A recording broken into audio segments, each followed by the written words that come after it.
We hear the millions and millions of years all the time, everywhere you go. You go to a museum, you hear it on the radio, you see it in the newspapers, you see it everywhere.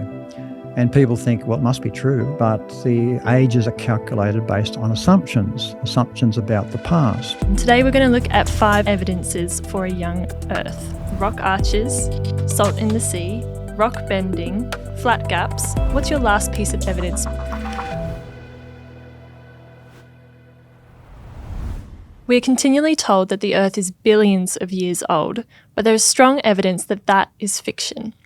Today I'm joined by Dr. Don Batten, who has researched and written a major article titled 101 Evidences for a Young Earth.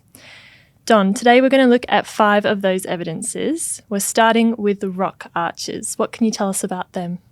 Well, there are lots of rock arches around the world, in the sea and on the land. The most interesting ones are on the land, particularly in the desert, because we can see that rock arches do form in the sea today.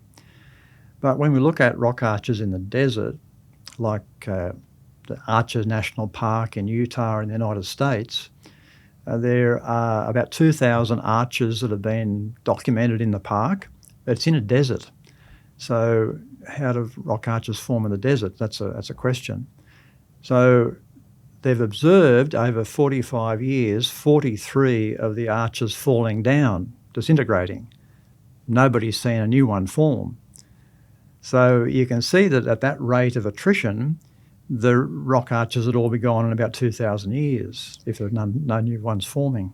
So you're saying that because we're seeing rock arches disappear but no new ones being created, that they can't have been around for millions of years? Yes. In fact, the National Park's sign says there, this formed over millions of years. Well, a million years is 1,000 times 1,000 years.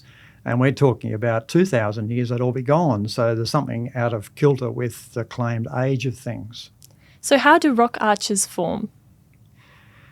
Yeah, so they can form in the sea, and we can see that happening today. But in the desert, it very rarely rains. There's very rarely any water running around. So how do they form they don't form in the desert. Nobody's seen them forming in the desert. Laboratory studies have shown that it's not cement that holds the material together, but the weight of the overburden. So the material over the top actually puts pressure on the columns, what becomes the columns. And it's a bit like an architectural arch. It's the weight of the material over the top that actually holds it all together. Yeah. So how do you get the material gone out of the middle? Well, you need some sort of water course to run through the middle. Well, there's no water course. A lot of these arches don't have a water course at all, even when it rains. So how do they form? Well, they would form at the end of Noah's flood. So we've got the flood, and the water coming off the land at the end of the flood eventually has to form channels. And with the material that's been deposited, those channels would carve out the arches and make the arches, so that we have a mechanism with Noah's flood, but there's no mechanism in a desert environment to make them. So it's not possible that a slow, steady stream of water could have carved out these big arches? Well, there isn't any slow, steady stream of water happening. That's the thing, it's in a desert. So that's the desert arches which are the most interesting in terms of the age of things. So how do rock arches support the idea of a young Earth? Well, the rock arches in Arches National Park, obviously, if they all fall over in 2,000 years, it puts a time frame of something around thousands of years. So you could think that the attrition rate of the things would increase over time. So they're probably falling over faster now than they did in the past. So it would easily fit into a time frame of 4,500 years since Noah's flood. So I would think the most logical, reasonable idea is that they formed at the end of Noah's flood 4,500 years ago. That fits what we observe today. So we've spoken about rock arches. The second piece of evidence we're going to discuss today is salt in the sea. Tell us about that. So salt is being added to the sea. When it rains on the land, the rainwater dissolves salt, and then that salt goes into the rivers and then out to the sea. And there's also some subterranean salt as well, or subterranean aquifers that run into the sea that add salt. So there's salt being added to the sea, and then when the water evaporates and comes back to the land as rain, it leaves the salt behind. So you can see that over time there would be an increase in salt in the ocean. So the salt in the ocean increases because the rain brings it from the land, evaporates without the salt, leaving the salt in the ocean. Yes. Okay. So how is that evidence for a younger Earth? Well, we can measure how much salt's going into the ocean, and there's some lost from the ocean, and that's been estimated. But two scientists, Dr. Steve Austin and Dr. Russell Humphreys, one's a geologist, the other one's a physicist, they did a major study of this using the secular mainstream estimates of how much salt is going into the oceans and how much is being removed. And you can calculate then how long it would take to get all the salt in the ocean, assuming there's none to start with. Okay. And so using the least amount of salt going in and the maximum amount going out, they calculated a maximum age of 62 million years. So that's a maximum age. So you're saying the ocean, by scientific processes of calculating age, can't be more than 62 million years old? That's the implication. No more than 62 million years, a maximum. And that assumes there's no salt to start with. So how does that affect the concept of deep time? Well, that's like 1/50th of the supposed minimum age of the oceans. Right, so the oceans are too young. Far too young for the deep time belief. But 62 million years still feels like a long time. But it's a lot more than, say, 6,000 years or whatever for the age of the Earth. But this is the maximum age. So they used the figures which gave a maximum age. And also, remember, they assumed no salt to start with. So if God created creatures with salt tolerance, like fish that live in salt water, I'd imagine that there was salt water for them to live in, so the oceans would have been salty to start with. So you quickly bring the age down to a time frame which would be consistent with the Bible's time frame.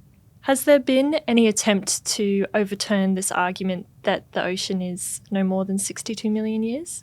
Yes, indeed. But this actual question goes back to the time of Isaac Newton. And in modern times, 1899, this was talked about. So it's been around a while. But this reworking of the data in recent times reinforces that it's a problem for the deep time age of the Earth. But an anti-creationist by the name of Glenn Morton proposed this idea that a mineral called albite formed near the deep ocean vents. So the deep ocean vents produce hot water, and albite forms in the presence of hot water. Albite soaks up sodium. He said, here you are, here's the explanation. But when that albite gets into cooler water, it disintegrates into chlorite and the sodium's released back into the ocean. So it doesn't actually remove anything. So now, the solution was that these albites absorb the salt when they're in hot water, but then when they return to cold water, they release it? They just release it. So it's not actually removing any salt. There's no net removal of sodium from the ocean. So it doesn't solve the problem. So a secular geology journal would love a paper which explains this, but it wasn't published because it doesn't work. All right, Don. So we've looked at rock arches. We've looked at salt in the sea. Your next point is rock bending. Talk to me about that. Well, all around the world we see bent rocks, and some of them very, very large scale, particularly in mountain ranges, but not just in mountain ranges. And when we look at these are a problem for the supposed age of them. And why is that so? Because they look like they were bent when they were still soft. But according to the long age view, many of these rock layers were laid down a long time before they were bent, in which case they would have been hard when they were bent. Right. Is it possible to bend hard rock?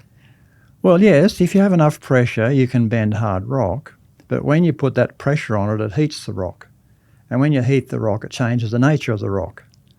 So, for example, sandstone becomes quartzite and limestone becomes marble. We do marble bench tops these days. This is where it comes from. The heat transforms the limestone into marble. So if the bending was due to this pressure, then you would find the rock nature of the rock has changed. And you can see that under a geological microscope. You can see that the nature of the rock has changed because of the pressure and heat. So where we see bent rock, are we also seeing that the rock formation has changed? Well, sometimes you do see evidence of the heat and like the limestone changing into marble and things like that. You do see that, but a lot of time you don't see it. And that's the problem for the long ages. And take a particular example. In Grand Canyon, there's a thing called the Kaibab upwarp. The Kaibab upwarp. Right. So this is where all the strata in the Grand Canyon, which you normally see as horizontal strata, but they're all bent radically. And you're talking about 300 million years to lay down the material, and then the bending didn't occur till 170 million years later. So it's a long time after the materials was laid down, so it would have been all very hard. So if this was due to the high pressure, rather than actually being bent at the time it was laid down, you would find evidence within the minerals and the rocks that there'd been this pressure and heat applied. And do we see that? No. In fact, there's a research project just recently done by Dr. Andrew Snelling, a geologist, and he took samples from what's called a monument fold, which is part of this bending process in the Grand Canyon, and he took samples within the fold and away from the fold in the same material and compared them. There's no difference. In other words, there's no heating of the rock, and so the bending must have occurred when it was soft. So for the rock to bend while it was soft, it would have to happen very quickly after the rock layer was laid? Correct. It had to happen very quickly after. And here's the problem for the millions of years story. The millions of years story says that this layer, called the Tapete sandstone, where this monument fold is, was laid down 545 million years ago, and it wasn't bent until 70 million years ago. So it's almost 475 million years, it's a long gap between the laying down, right, and the bending, which would have been absolutely rock hard. So this observation alone eliminates nearly 500 million years of geological time. Wow. So we've looked at rock arches, salt in the sea, rock bending. Now we have flat gaps. What are flat gaps? So if you think of those strata in the Grand Canyon, so they're laid down like this, horizontally, one after the other, and so they're pretty well flat. And according to the deep time dating, this layer here and this layer here can often be separated by millions of years. So, for example, up towards the top of the Grand Canyon strata, there's supposed to be a 10 million year gap. Down towards the bottom, there's actually a much more impressive gap between what's called the Red Wall limestone and the Moave limestone, which again, there's just a horizontal flats joined between them. It's supposed to be a 155 million year gap. So what's the problem?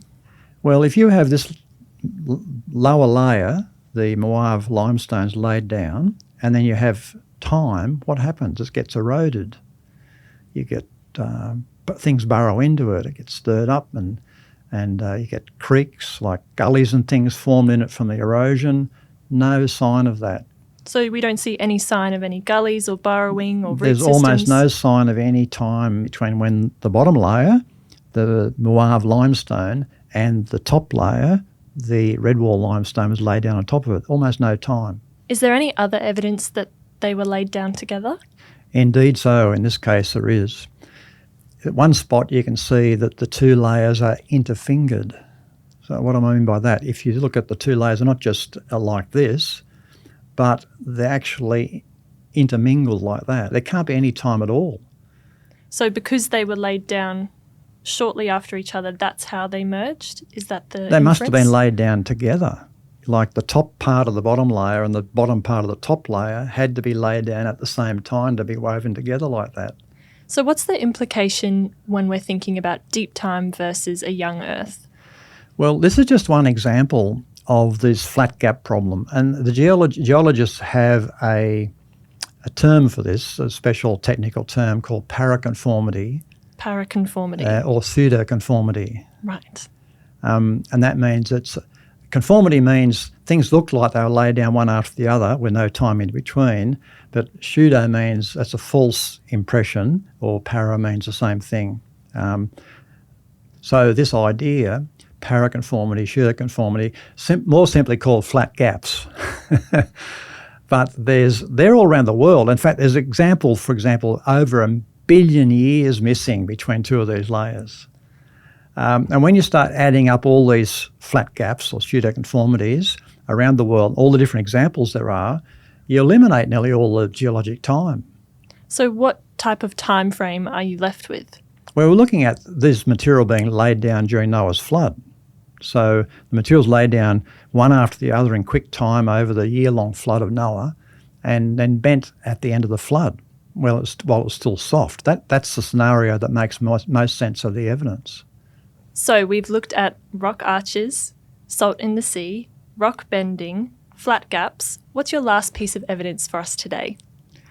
Well, we're going to talk about something a bit technical, but it's the presence of helium in zircon crystals and the presence of argon in feldspar. And so what on earth's that got to do with anything? So when uranium decays, radioactive uranium decays to lead, it produces alpha particles which become helium. So helium's a gas.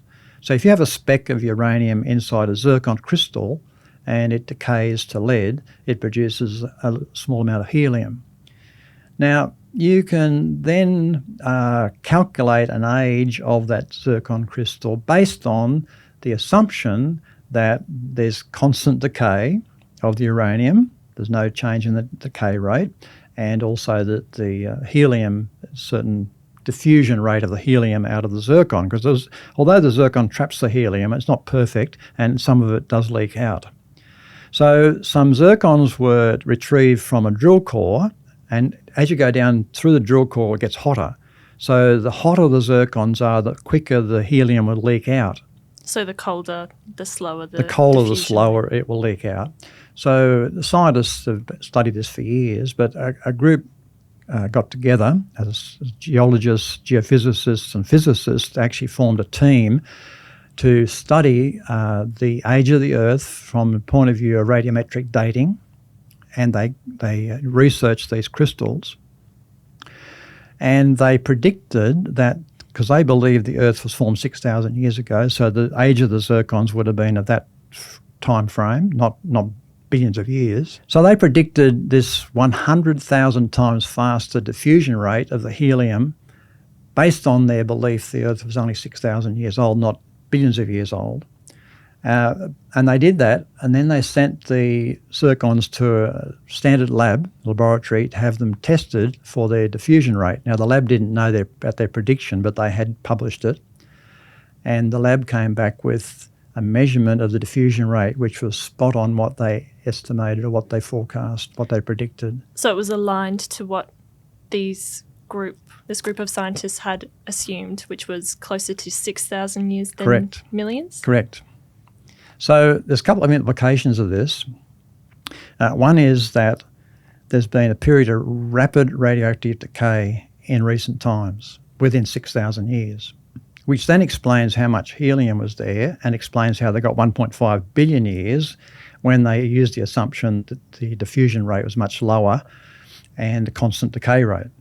But because the helium's still in there, and yet the diffusion rate's 100,000 times faster than they expected according to deep time, it means that there must be rapid decay in the 6,000 years. So it shows that the assumption of constant decay is wrong. And that explains why you tend to get millions and billions of years with these dating systems, but the dates are wrong. They're way out of whack. So this is very strong evidence for the biblical time frame of the Earth, and it also explains why you tend to get these huge ages which are actually wrong. So surely there must have been some pushback to these findings? Oh, yes, indeed. This has rattled a few cages. So quite a few people tried to attack this research, and Dr. Russ Humphreys took on. One of theirs was relating to the argon in the rocks, and because argon's produced by the radioactive decay of potassium, radioactive potassium decays to argon, and it will be trapped in the rocks as well. And so the skeptics said, well, this would prove the long ages. Yeah. So Russ Humphreys actually then went and investigated that and found, quite contrary to what they assumed, it actually confirmed the helium dates. So and that was actually spot on. That was actually 6,000 years, plus or minus 2,000 years or so, because these things have an error. So yeah, the actual argon data actually confirmed the helium data precisely. So if people wanted to read more about this particular incident, is there somewhere they could go? There's a number of articles on creation.com. Look up RATE, R-A-T-E, on creation.com. And if you look up confound critics, you'll find an article there by Dr. Russ Humphreys where he deals with the people trying to criticise the RATE project.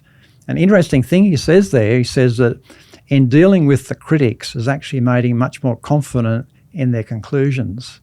So it's actually dealing with the critics that's actually given him a lot more confidence that what they claimed is actually right. So, Don, you have presented some compelling evidence against the deep time belief. What are the implications of this? Well, we hear the millions and millions of years all the time. Everywhere you go, you go to a national park, you go to a museum, you hear it on the radio, you see it in the newspapers, you see it everywhere. And people think, well, it must be true. I mean, they just imagine that scientists put a rock in a machine and measure its age, like measuring its temperature. But it's not like that. These ages aren't something you can measure. You can measure isotopes very accurately, but the ages are calculated based on assumptions about the past. And one of the assumptions is constant radioactive decay. And we've presented evidence that the decay rates have not been constant. So we've also presented physical evidence that the ages they get with these radioactive dating techniques are grossly exaggerated. And so one of the things is that people think that they can't believe the Bible because of these dates. They read their Bible and it doesn't seem to even hint at millions and billions of years. So they think, oh, I can't believe the Bible's just stories. And so I think it's sad that people are missing out on the message of the Bible because they don't even bother looking at it. So what are they missing out on, Don? Well, God's story about how he created everything means that there's a purpose in life. God created us with a purpose. We're not just a cosmic accident. That's the first thing. But even more than that, there's a future. The Bible talks about a future, and it says that we've got a problem because of our rebellion against God, our sin, which separates us from God. But God himself has actually done something about that, and he sent Jesus to actually pay the price for our sin, to take the punishment for our sin. And consequently, the message of the Bible is just an amazing message that God is in the forgiving business, and he has a plan for us for eternity, for those who are willing to go his way.